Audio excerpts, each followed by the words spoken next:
Hi, everyone. Good evening, good afternoon, good morning, wherever you are. Um, for those who are new to the channel, my name is Joanna Daniel. I'm just going to check this sound as I usually do. Welcome to my live broadcast. I'm here every day live at 1 p.m. Every day live at 1 p.m. Okay.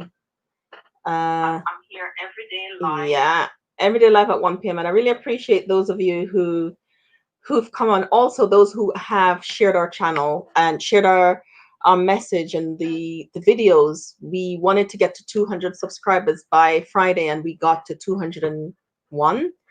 We're now 204. Welcome. I can see that somebody has joined. We're now at 204. We'd like to get to 300 by the end of the week, and I know that you can help us to accomplish that. So really appreciate you. So today I'm talking about feelings, emotions, and I see a lot of stuff happening on social media. A lot of people talking about how they're feeling about going into a second lockdown, and a lot of people being afraid that this one's going to be harder than the one before because we're in winter and it's cold anyway, and we're indoors anyway, so it might be a little bit tough for people to manage. And I want you to know that, we're going to be here throughout the month of November and December, and perhaps as long as you need us to be here for, we're going to be here. Every weekday at 1 p.m. And on the weekend, we'll have things streaming. So I want to talk about emotions. I saw a quote this week, well, today, this morning, that really triggered something for me and really reinforced the need that I need to come and let's have a conversation about this. And it says some people are um, I'm going to read it so that I don't get it wrong, because it really speaks to what emotions are and how sometimes we're afraid of it, and we really don't need to be afraid of it. We just need to understand what's happening and to be able to know what to do. It says there's a difference. Oh, where did it go? It says there's a difference between being happy and being distracted from sadness. And I thought that was really, really important, because I know that throughout this period there are many people who are going to try to distract themselves from sadness, and it doesn't equal happiness. And what does that look like, and what does happiness look like for you? And do we have to be afraid of sadness? I mean, the thing is, what our reality is that we're living in a time that's completely different. We've never lived this before. We've never had to go through this before. And so it's difficult and challenging for us to manage. And one of the things for us to do in terms of managing them in emotions, and emotions just come to teach us things.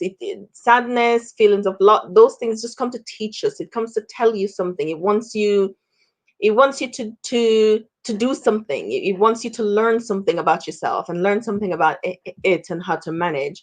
It doesn't want you to medicate it and dumb it down and push it down and pretend to be happy, or pretend to be okay when you're not. So here is something that you can do. If you're not okay, let's normalize that. Let's normalize the fact that this is not okay. It's not okay for anybody.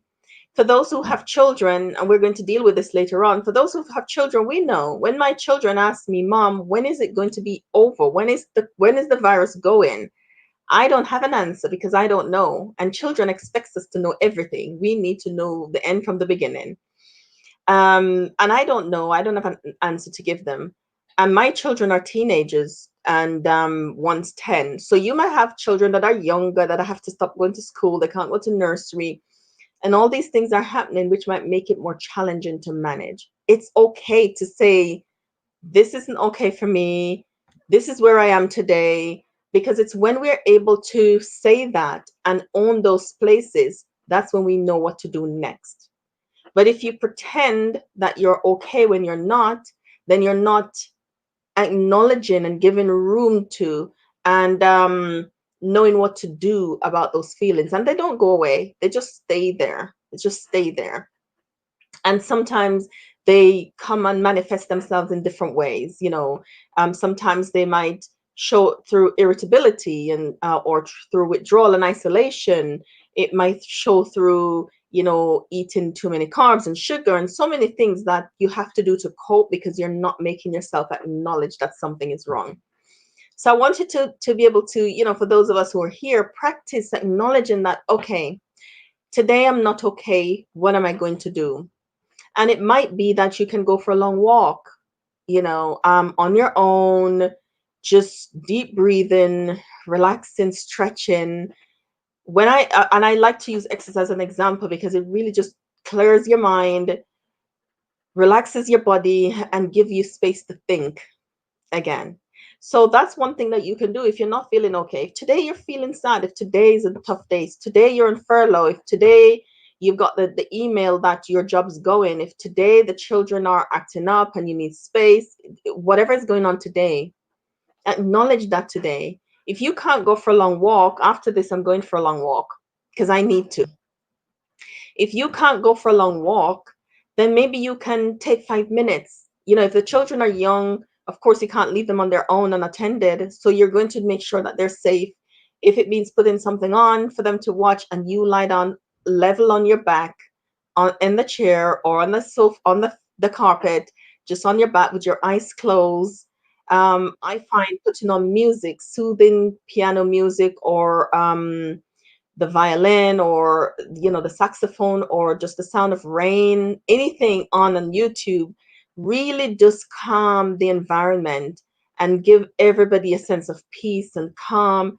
And so even if the children are acting up and everybody's fussy, because everybody's in the emotional brain and you're in there and they're in there and everybody's triggering each other and the environment is becoming too much, and you can't go out, it's raining, or for whatever reason where you are, the time of day you can't. But John is saying acknowledge that something is going on so you can know what to do next. Put something on, a soothing music.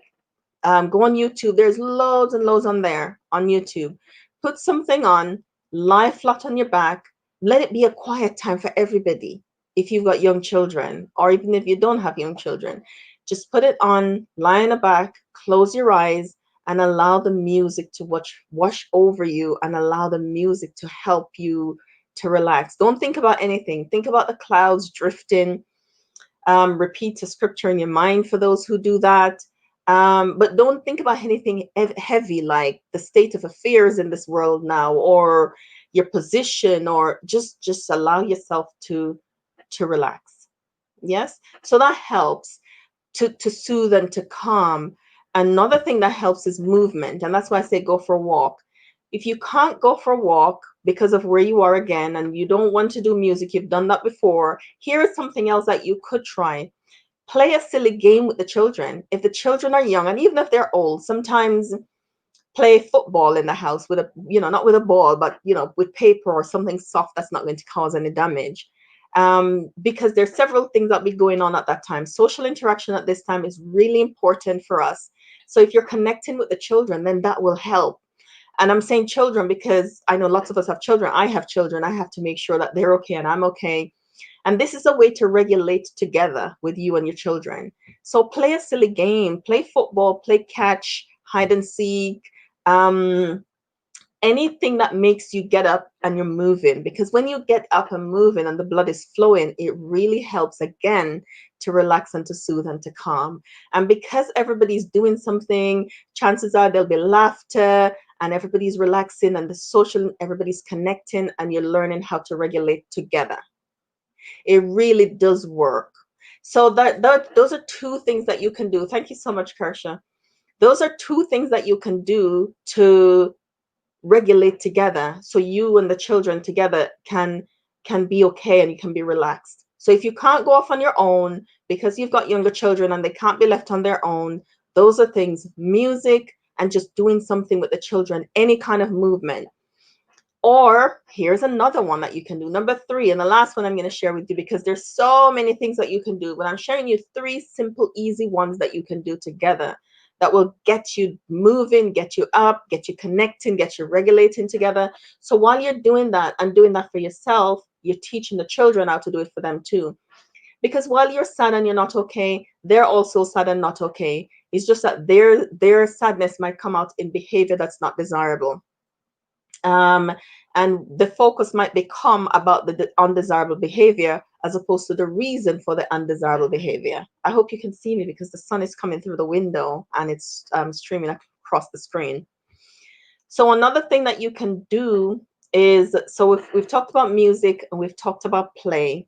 Okay, you can make something together, or put a video on YouTube. Again, there we go, YouTube. Lots of resources out there.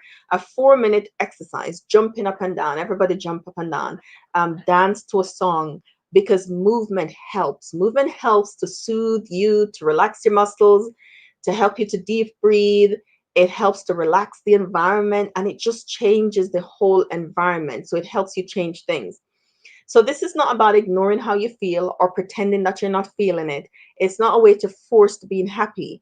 But what you're doing is working with your body to help your mind, because the body and the mind sympathizes with each other and they're both connected. And sometimes when we feel sad, we don't just think we're sad. We can feel it in our bodies too. Sometimes our shoulders lock, sometimes our back is stiff, sometimes our stomach and our chest and we can't breathe. And it manifests itself in several different ways. So it's really important to acknowledge it, to go, okay, this is what I'm feeling today. This is how I am. This is how I'm feeling in this moment. And this is what I need to do. These are some of the things that I can do to help myself feel better. So those are 3 things that I've shared that you can use. You think of other things that you can use that can help you feel better too.